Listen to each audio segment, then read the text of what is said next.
ನಮಸ್ಕಾರಪ್ಪ.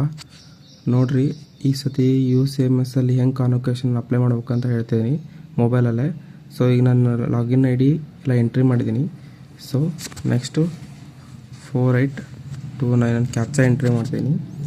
Next login ಕೊಡ್ತಿದ್ದೀನಿ. Login ಕೊಟ್ಟಾದ್ಮೇಲೆ page open ಆಯಿತು. ಇಲ್ಲಿ ನಿಮಗೆ admission tickets, upload documents, admission ಪೇಟ್ ಅಂತ ಇದೆ.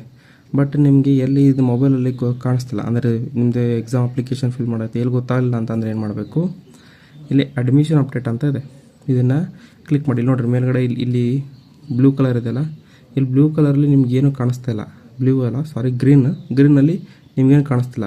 ಇಲ್ಲಿ ಕ್ಲಿಕ್ ಮಾಡಿದ್ರೆ ಲಾಗೌಟ್ ಆಪ್ಷನ್ ಬರುತ್ತೆ, ಏನೋ ಚಾನ್ಸ್ ಆಪ್ಷನ್ ಬರುತ್ತೆ. ಸೊ ಅದಕ್ಕೆ ಏನು ಮಾಡಬೇಕು, ಅಡ್ಮಿಷನ್ ಅಪ್ಡೇಟ್ ಕ್ಲಿಕ್ ಮಾಡಿರಿ. ಕ್ಲಿಕ್ ಮಾಡಿದ ಮೇಲ್ಗಡೆ ಇಲ್ಲಿ 3 ಲೈನ್ಸ್ ಬರುತ್ತೆ. ಓಕೆ, 3 ಲೈನ್ಸ್ ಕ್ಲಿಕ್ ಮಾಡಿದ್ರೆ ನಿಮಗೆ ಈ ಆಪ್ಷನ್ ಸಿಗುತ್ತೆ: students, academics, exam, reports. Exam click ಮಾಡಿದ್ರೆ ಎಕ್ಸಾಮ್ ಅಪ್ಲಿಕೇಶನಲ್ಲಿ ನೀವು ಏನು ಎಕ್ಸಾಮ್ ಬರೆದಿರ್ತೀರ ಅದು ಡೀಟೇಲ್ಸ್ ಇರುತ್ತೆ. ಇಲ್ಲಿ ನೋಡಿ 4 ಸೆಮ್ಮಿಂದ ರಿಸಲ್ಟ್ ಇರುತ್ತೆ. ಇಲ್ಲಿ ನಾವು ಚೆಕ್ ಮಾಡ್ಕೋಬೋದು. ನೆಕ್ಸ್ಟ್ ಏನು ಮಾಡ್ಬೋದು, ಕಾನ್ವೊಕೇಶನ್. ಇದಕ್ಕೆ ನೋಡಿ ಕಾನ್ವೊಕೇಶನ್ ಅಂತ ಇದೆ. ಕಾನ್ವೊಕೇಶನ್ ಕ್ಲಿಕ್ ಮಾಡಿದ್ರೆ ಕಾನ್ವೊಕೇಶನ್ ಓಪನ್ ಮಾಡತ್ತು. ಇಲ್ಲಿ ಕೆಳಗಡೆ ಪೇಜ್ ಲೋಡ್ ಆಗುತ್ತೆ. ನಿಮ್ಮದು ಯೂನಿವರ್ಸಿಟಿ ಕಾನ್ವೊಕೇಶನ್ ಬಿಟ್ಟಿದ್ರೆ ಪೇಜ್ ಲೋಡ್ ಆಗುತ್ತೆ. ಈಗ ಲೋಡ್ ಆಯಿತು ನೋಡಿ. UG ಪ್ರೋಗ್ರಾಮ್ ಇದು. So bachelor of education BEd 4th sem notification upload ಆಗಿದೆ. ಸೊ ನೀವು ನೋಟಿಫಿಕೇಷನ್ ಚೆಕ್ ಮಾಡ್ಕೋಬೋದು. ಚೆಕ್ ಮಾಡಿಕೊಂಡು ಕೆಳಗಡೆ ಫೀಸ್ ಇಲ್ಲೇ ಪೇ ಮಾಡ್ಬೋದು. ಓಕೆ, ಇಲ್ಲಿ ಕೊಟ್ಟಿದ್ರೆ ಯಾವ ಮೆಥಡು, ಯಾವಾಗ ಕಾನ್ವೊಕೇಶನ್ ಡೇಟ್, ಯೂನಿವರ್ಸಿಟಿದು ಯಾವಾಗ ಕ್ಲೋಸ್ ಆಗುತ್ತೆ ಅದೆಲ್ಲ ಮೆನ್ಷನ್ ಮಾಡಿದ್ದಾರೆ.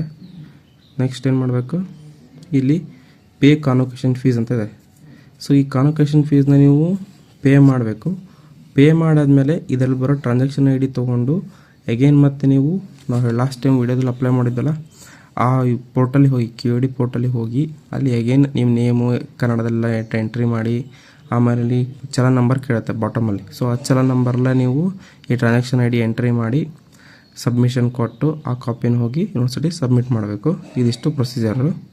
ಹಾಗೆ ಒಂದು ಇಂಪಾರ್ಟೆಂಟ್ ನ್ಯೂಸ್ ಏನಂತಂದರೆ, ಅಲ್ಲಿ ನಿಮಗೆ ಇಶ್ಯೂ ಡೇಟ್ ಕೇಳ್ತಾರೆ BEd ಅದರಿಗೆ. ಸೊ ಕರ್ನಾಟಕ ಯೂನಿವರ್ಸಿಟಿಯವರಿಗೆ ಇಶ್ಯೂ ಡೇಟು ಓಕೆ, ನಿಮಗೆಲ್ಲ UCMS ಅಲ್ಲಿ ಪೇಮೆಂಟ್ ಮಾಡಾದ್ಮೇಲೆ ನೀವು ಅಗೇನಿದೆ ಎಲ್ಲಿ ಬರಬೇಕು, ಅಪ್ಲೈ ಫಾರ್ ದ ಕಾನ್ವೊಕೇಶನ್. ಇಲ್ಲಿ ಕೋರ್ಸ್ ಟೈಪ್ ಯಾವುದು, ಲಾಸ್ಟ್ ಟೈಮ್ ನೋಡಿದಂಗೆ UG, ಸ್ಟ್ರೀಮ್ ಯಾವುದು.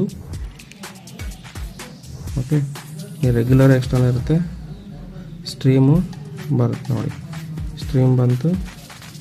ಇಲ್ಲಿ BSc ಏನಿರುತ್ತೆ ನೋಡಿ, UG ಇತ್ತು ಬಟ್ ನಾವು ಮಾಡಿರೋದು BEd ಇದ್ದರೆ BEd/BPed ಅಂತಿದೆ. ಕ್ಲಿಕ್ ಮಾಡಿದ್ರೆ ನಿಮಗೆ ಇಲ್ಲಿ ತೋರಿಸುತ್ತೆ BEd ಸೆಮಿಸ್ಟರ್ ಸ್ಟ್ರೀಮ್. ಹೇಗೆ ನಿಮ್ಮ ರೋಲ್ ನಂಬರ್ ಎಂಟ್ರಿ ಮಾಡಿ. ಬಟ್ ಈಗ ನಮಗೆ ಇಶ್ಯೂ ಇರೋದು ಇಶ್ಯೂ ಡೇಟ್. ಸೊ ಏನಾಗಿದೆ ಅಂತಂದರೆ ಕರ್ನಾಟಕ ಯೂನಿವರ್ಸಿಟಿಯವ್ರದ್ದು ರಿಸಲ್ಟ್. ಈಗ ನಮಗೆ ಇಶ್ಯೂ ಇರೋದು ಇಶ್ಯೂ ಡೇಟ್. ಸೊ ಏನಾಗಿದೆ ಅಂತಂದರೆ ಕರ್ನಾಟಕ ಯೂನಿವರ್ಸಿಟಿಯವ್ರದ್ದು ರಿಸಲ್ಟು 11/1/2025 ಡಿಕ್ಲೇರ್ ಆಗಿದೆ. ಸೊ ಈಗ ಇದು without marks card issue date ನೀವು ಎಂಟ್ರಿ ಮಾಡೋದಕ್ಕೆ ಬರಲ್ಲ. ಸೊ ಇನ್ ದ ಕೇಸ್ ನೀವು ಇಶ್ಯೂ ಡೇಟು ನೀವು ಮಾರ್ಕ್ಸ್ ಕಾರ್ಡಿಂದ ಇದ್ರದ್ದು ಯಾವುದು ರಿಸಲ್ಟಿಂದ ಹಾಕ್ತೀರಿ ಅಂತಂದರೆ ಅದನ್ನು ಯೂನಿವರ್ಸಿಟಿ ಒಪ್ಕೊಳಲ್ಲ. ಸೊ ನಾನು ಇವಾಗ ಯೂನಿವರ್ಸಿಟಿಯಿಂದ ಫೋನ್ ಮಾಡಿ ಕನ್ಫರ್ಮೇಷನ್ ಮಾಡ್ಕೊಂಡಿದ್ದೀನಿ. ಸೊ ಏನಂತಂದರೆ without marks card issue date ನೀವು ಹಾಕೋಂಗಿಲ್ಲ. ಸೊ ಅವ್ರೇನಂತಂದರು ಅಪ್ ಟು 19 ತನಕ ವೇಟ್ ಮಾಡಿ, ಬೇಕಾದ್ರೆ ನಾವು ಎಕ್ಸ್ಟೆಂಡ್ ಮಾಡಿದ್ರು ಮಾಡ್ಬೋದು, ಇಲ್ಲ ಅಂತಂದರೆ ಅಷ್ಟರೊಳಗೆ ಮಾರ್ಕ್ಸ್ ಕಾರ್ಡ್ ಇಶ್ಯೂ ಮಾಡ್ತೀವಿ ನಿಮಗೆ ಅಂತಂದು ಕನ್ಫರ್ಮೇಷನ್ ಕೊಟ್ಟಿದ್ದಾರೆ ಅವರು. ಸೊ ಆದ್ದರಿಂದ ಯಾರು ಅರ್ಜೆಂಟ್ ಮಾಡೋಕ್ಕೆ ಹೋಗಬೇಡಿ ಕಾನ್ವೊಕೇಶನ್ ಹಾಕೋದ್ರಲ್ಲೂ, ಎಸ್ಪೆಷಲಿ BEd ಮಾಡೋರು. ಅದರ್ ದೆನ್ ನಿಮಗೆ 6 ಸೆಮ್ ಮಾರ್ಕ್ಸ್ ಕಾರ್ಡ್ ಸಿಕ್ಕಿದೆ ಅಂತಂದರೆ ನೀವು ಈಸಿಯಾಗಿ ಅಪ್ಲೈ ಮಾಡ್ಕೊಳ್ಳಿ. ನಿಮಗೆ ಯಾರು BEd ಇರ್ತಾರಲ್ಲ ಅಂಥವ್ರಿಗಷ್ಟೇ ಇದು. ಧನ್ಯವಾದಗಳು.